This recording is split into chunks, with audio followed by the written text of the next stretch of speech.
કચ્છમાં ભારે વરસાદ બાદ ખેતીવાડી વિભાગ દ્વારા પાક નુકસાની સર્વે કામગીરીનો ધમધમાટ.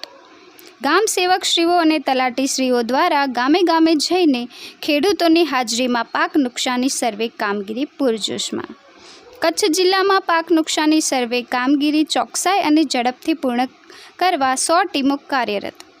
અન્ય જિલ્લાઓમાંથી 80 ટીમ બોલાવીને પાક નુકસાનીના સર્વેની કામગીરી યુદ્ધના ધોરણે પૂર્ણ કરાશે. કચ્છ જિલ્લામાં પડેલ ભારે વરસાદની અસર ખેડૂતોના પાકમાં નુકસાની રૂપે જોવા મળી રહી છે.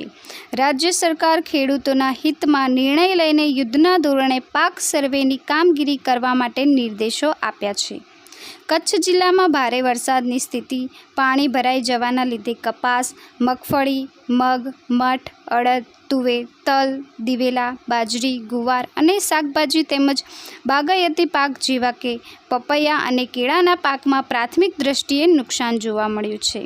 કચ્છ જિલ્લાના પ્રભારી મંત્રી શ્રી પ્રફુલભાઈ પાનસેરિયા અને જિલ્લા કલેક્ટર શ્રી અમિત અરોરાએ આપેલી સૂચના અનુસાર જિલ્લા ખેતીવાડી અધિકારી શ્રી કિરણસિંહ વાઘેલા અને જિલ્લા બાગાયત અધિકારી શ્રી મનદીપ પરસાણિયા દ્વારા પાક સર્વેની કામગીરી શરૂ કરવામાં આવી છે.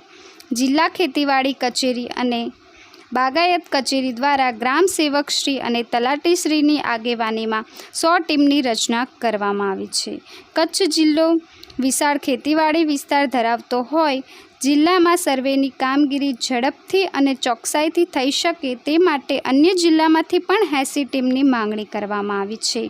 હાલમાં કચ્છ જિલ્લાના માંડવી, અબડાસા, લખપત, મુન્દ્રા, ભુજ, અંજારા, નખત્રાણા અને ગાંધીધામ તાલુકામાં વિગતવાર પાક સર્વેની કામગીરી યુદ્ધના ધોરણે શરૂ કરવામાં આવી છે. કચ્છ જિલ્લામાં ખેતીવાડી કચેરીના પ્રાથમિક સર્વે અને અંદાજ મુજબ 730 ગામના કૃષિ વિસ્તારમાં નુકસાની જોવા મળી છે. ખરીફ પાક અને બાગાયત પાકના અંદાજિત 1.63 લાખ હેક્ટર વિસ્તારમાં પાક નુકસાન પ્રાથમિક દ્રષ્ટિએ જોવા મળ્યું છે, તેમ જિલ્લા ખેતીવાડી અધિકારી શ્રી કિરણસિંહ વાઘેલા દ્વારા જણાવાયું છે. TV18 news, Kutch, Bhuj.